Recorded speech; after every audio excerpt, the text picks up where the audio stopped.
Hello दोस्तों, स्वागत है आपका हमारे YouTube channel AB coaching centre में। हम आपको कल बताए थे कि समकोण त्रिभुज के बारे में उसका क्षेत्रफल बताए थे और परिमाप बताए थे। और आज का हमारा टॉपिक है समबाहु त्रिभुज।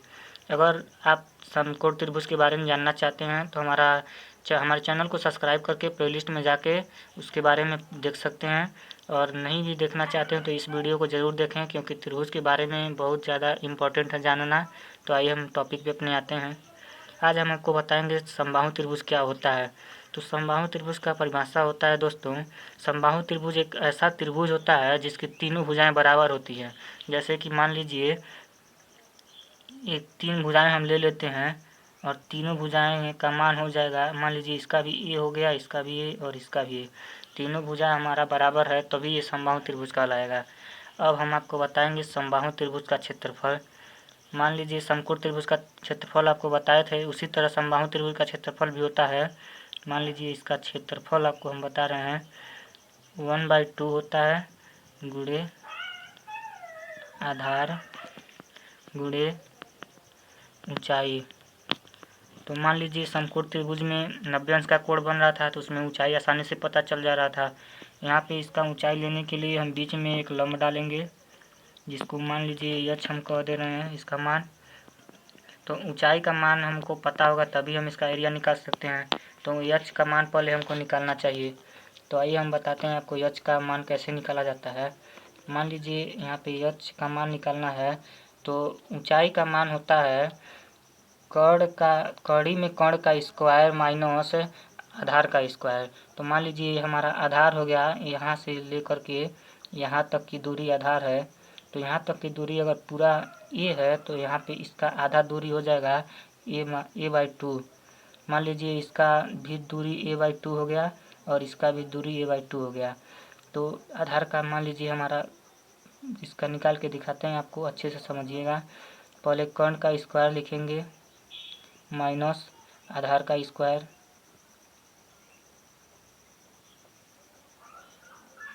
अब देखिए आप, कर्ण का स्क्वायर, कर्ण उसमें ए दिया है तो ए का स्क्वायर लिखेंगे, माइनस है तो माइनस आधार का स्क्वायर दिया है 1/2 और स्क्वायर लगा देंगे यहाँ पे। अब देखिए ए का स्क्वायर ए होगा माइनस ए का स्क्वायर यहाँ दिया और ए का स्क्वायर यहाँ पे लिख देंगे, फिर 2 का स्क्वायर 4 होगा। अब ये हो जाएगा हमारा 4/4 a² माइनस a², तो बराबर हो जाएगा 3a²/4। अब मान लीजिए अगर हमको ऊंचाई का मान मिल गया इतना, तो इसमें ऊंचाई का मान हम रख सकते हैं। तो मान लीजिए हमारा 1/2 हो जाएगा इंटू आधार का मान हमारा, मान लीजिए आधार यहाँ पे लिख दे रहे हैं और गुणे यहाँ पे ऊंचाई का मान 3a²/4 है। तो इस तरह हम ऊंचाई का मान भी निकाल चुके हैं और आधार का भी मान निकाल चुके हैं। अब हम आपको इसके अगले टॉपिक पे बताते हैं कि मान लीजिए आपका समबाहु त्रिभुज है, एक समबाहु त्रिभुज आप ले लेते हैं।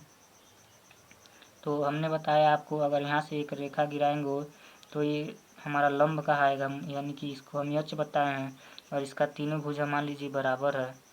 तो इस रेखा को, ये जो रेखा है इस समबाहु त्रिभुज का माध्यिका भी कहलाएगा। अगर मान लीजिए हम कोई और त्रिभुज बना लेते हैं इस तरह अगर हम त्रिभुज बना लेते हैं तो यहाँ से ऐसे रेखा हम गिराएंगे तो ये हमारा लंब तो हो जाएगा, लेकिन इसका माध्यिका नहीं होगा।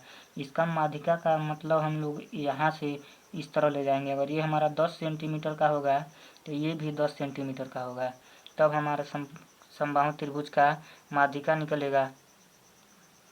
तो दोस्तों हम लोग पढ़ चुके हैं समबाहु त्रिभुज का क्षेत्रफल, और उसमें से h का मतलब ऊंचाई का मान भी निकालने के लिए जान चुके हैं। जैसे मान लीजिए ऊंचाई का मान हम यहाँ पे इतना निकाले हैं, हम इसको छोटा भी कर सकते हैं।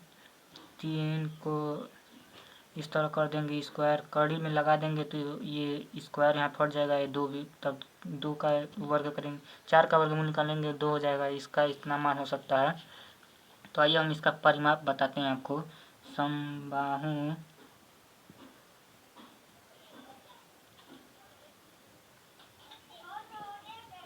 त्रिभुज का परिमाप। तो परिमाप तो पहले वीडियो में आपको हम बता चुके हैं, वही फार्मूला इसमें भी लगेगा, a प्लस बी प्लस सी। अब हम आपको मान लीजिए आपके पास एक समबाहु त्रिभुज है, ये समबाहु त्रिभुज आपके पास है। तो इसके अगर अंतःवृत्त है तो समबाहु त्रिभुज के अंतःवृत्त के लिए तो फार्मूला भी बताए हैं, उसमें हर त्रिभुज पे वही फार्मूला लागू होता है।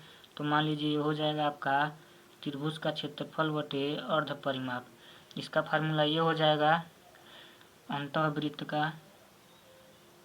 अब अंतःवृत्त हो गया तो मान लीजिए एक बाह्य वृत्त भी इसमें हो सकता है, अगर सवाल में आ जाए तो आप लोग लगा सकते हैं आसानी से। अगर इसका एरिया हम मान ले छोटा आर, यानी कि छोटा आर बराबर इतना, तो इसका एरिया हमको बड़ा आर मानना पड़ेगा। तो बड़े आर का हम आपको फार्मूला बताए थे, ऊपर के भुजाओं का गुणा और 4 गुणे त्रिभुज का क्षेत्रफल से भाग दे देंगे। इसका एक और फार्मूला होता है दोस्तों, आर बराबर होता है ए गुणे बी में और बी में गुणा करके सी को घटा देंगे और बटा। तो दोस्तों ये और यहाँ पे गुणा नहीं रहेगा, हमसे गलती हो गया है, यहाँ पे प्लस रहेगा, ए और प्लस बी माइनस सी कर देंगे और बटा 2 से भाग दे देंगे। तो बड़े आर का मान निकल जाएगा, मतलब त्रिभुज बड़े आर का त्रिज्या निकल जाएगा। और आपको त्रिज्या ही नहीं पता हो तो छोटे आर का मतलब ये फार्मूला होता है, आपको याद रखना होगा, बहुत ज़रूरी फार्मूला है। ये होगा आपका ए बटे कड़ी में 3 छोटे आर का फार्मूला, और बड़े आर का फार्मूला होता है ए बटे 2 कड़ी में 3। तो हम आपको त्रिभुज का पूरा चैप्टर पढ़ाएंगे, हमारे वीडियो के साथ जुड़े रहें अंत तक।